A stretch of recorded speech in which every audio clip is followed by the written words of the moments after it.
আপনারা অনেকে আমাকে কমেন্ট করতেছিলেন যে আমার বাইকের ফুয়েল ট্যাঙ্কে জং ধরছে কিনা। গাইস, আমার বাইকের ফুয়েল ট্যাঙ্কেও কিন্তু জং ধরছে।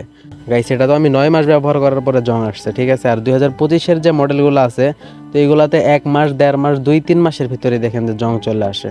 আমার বাইকে যে ফুয়েল ট্যাঙ্কের মুখটা দেখতে পারতেছেন, তো এই দিক দিয়ে কিন্তু অনেক দাগ পড়ে গেছে। যদিও জংটা সেরকম ভালোভাবে বোঝা যাইতেছে না, তার কারণ আমার বাইকের ফুয়েল ট্যাঙ্কে জং ধরা শুরু হয়েছে সেটা হচ্ছে ভিতরে। গাইস, হতাশার আরেক নাম সুজুকি জিক্সার মনোটন। তো এই বাইকটা কিনে কারা কারা বাস খাইছেন বা মনে করতেছেন যে আপনি বাস খাইছেন, বা কে কি প্রবলেম ফেস করতেছেন, গাইস আপনারা অবশ্যই ভিডিও শুরুতেই বলে দিয়ে একটু কমেন্টে জানিয়ে দিন। তো গাইস, এই যে দেখুন, এটা হচ্ছে একটা 2 লক্ষ টাকা বাজেটের বাইক। তো এই বাইকের ফুয়েল ট্যাঙ্কের জং, আপনারা অনেকে আমাকে কমেন্ট করতেছিলেন যে আমার বাইকের ফুয়েল ট্যাঙ্কে জং ধরছে কিনা। গাইস, আমার বাইকের ফুয়েল ট্যাঙ্কেও কিন্তু জং ধরছে।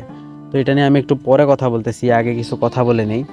তো বর্তমান বাংলাদেশে 150 সিসির যে বাইকগুলো আছে, তো এই 150 সিসির বাইকগুলোর কিন্তু বাজেট 2 লক্ষ টাকার উপরেই যাইতে হয়। আর যেগুলো আছে 125 সিসি, তো এইগুলো কিন্তু 1 লক্ষ 1.5 লক্ষ, তারপর 1,70,000 বা 80,000 টাকার আশেপাশে কিন্তু পাওয়া যায়। তো গাইস, এই যে যে কম দামের বাইকগুলো আছে, যেমন ডিসকভার 125, তারপর হিরো এক্সট্রিম, কম দামে বাইকগুলো আছে, তো সেই বাইকগুলোর দিকেও যদি আপনি দেখেন, তাহলে গাইস এত তাড়াতাড়ি কিন্তু ফুয়েল ট্যাঙ্কের ভিতরে জং চলে আসে না। গাইস, এটা 2 লক্ষ টাকা বাজেটের একটা বাইক, বাংলাদেশে প্রচুর পরিমাণে এটা সেল হয়, যেটা গাইস বলে বোঝানো যাবে না। তো এইরকম একটা বাইকে ফুয়েল ট্যাঙ্কে কী জন্য এত তাড়াতাড়ি জং চলে আসে? গাইস, আমার বাইক হচ্ছে আমি 9 মাস থেকে ইউজ করতেছি। তো গত 8 মাস আমি দেখলাম যে আমার বাইকে কোনো প্রকার জং নেই ফুয়েল ট্যাঙ্কের ভিতরে। আমি বাইক সবসময় অকটেন দিয়ে চালাইছি। আর অনেকেই বলে যে ফুয়েল ট্যাঙ্ক সবসময় ফুল রাখলে নাকি জং আসে না। গাইস, এগুলো সম্পূর্ণ বানোয়াট কথা। যে বাইকের ফুয়েল ট্যাঙ্কে জং আসবে, সেটা আপনি যতই স্বর্ণের তেলও দিয়ে যদি আপনি বাইক রাইড করেন, তারপরও গাইস আপনার বাইকের ফুয়েল ট্যাঙ্কে জং আসবে। গাইস, এই যে দেখুন, আমার বাইকে যে ফুয়েল ট্যাঙ্কের মুখটা দেখতে পারতেছেন, তো এই দিক দিয়ে কিন্তু অনেক দাগ পড়ে গেছে। যদিও জংটা সেরকম ভালোভাবে বোঝা যাইতেছে না, তার কারণ আমার বাইকের ফুয়েল ট্যাঙ্কে জং ধরা শুরু হয়েছে সেটা হচ্ছে ভিতর থেকে। তো কিছুদিন আগে আমি আমার বাইকের ট্যাঙ্কটা খুলি ওয়াশ করার জন্য। তো খোলার পরে দেখলাম যে জং শুরু হয়ে গেছে। তো এই দিক দিয়েও অনেক কিছু দেখা যাইতেছে যে এই দিক দিয়েও জং আসতেছে আর কি। গাইস, একদম হতাশ, বুঝছেন। এই বাইকটা যারাই ইউজ করতেছে তারাই কমপ্লেন, মানে কমপ্লেনের শেষ নেই।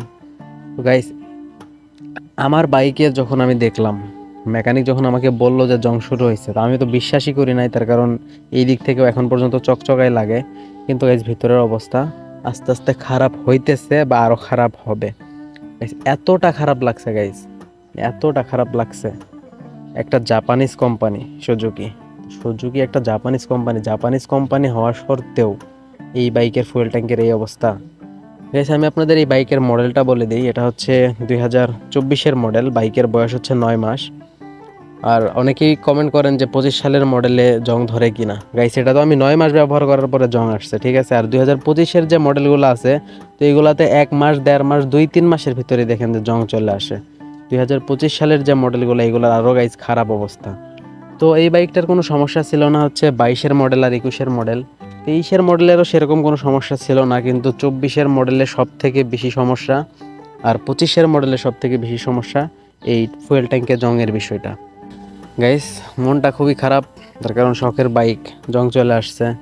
এখন ট্যাঙ্কটা হয়তো পরিবর্তন করা লাগবে। ওয়ারেন্টি ক্লেম করলেও অনেক ঘোরা লাগে, ওয়ারেন্টি ক্লেম করলেও 6-7 মাস লেগে যায় নতুন ট্যাঙ্কি দিতে। তো এই নিয়ে আর কি গাইস, হতাশায় আছি। তো এই বাইকটা কেনার পর থেকেই আমি হতাশ। অনেকে আমাকে এই বাইকটা কিনতে না করছিল, আমি মানি নাই। শুধুমাত্র এই বাইকের লুকস অ্যান্ড ডিজাইন, মানে এই বাইকের লুকের প্রেমে পড়ে আমি বাইকটা কিনছিলাম। মডিফাই করার জন্য টুকটাক মডিফাই করছি, দেখতে পারতেছেন। যাই হোক, শখের বাইক, জং আসছে। একটা শখের জিনিস যদি নষ্ট হয়ে যায়, তাহলে কীরকম লাগে, মনের অবস্থা কীরকম হয় সেটা আপনারা জানেন। গাইস, আর আমার বলার কোনো ভাষা নাই। তো এটা কেমনে সারাইতে পারবো, আপনারাও একটু কমেন্টে জানিয়ে দিন যে এটা আসলে কী করলে জংটা ঠিক হবে। তো আজকের ভিডিও পর্যন্তই। সবাই ভালো থাকবেন, সুস্থ থাকবেন, আল্লাহ হাফেজ।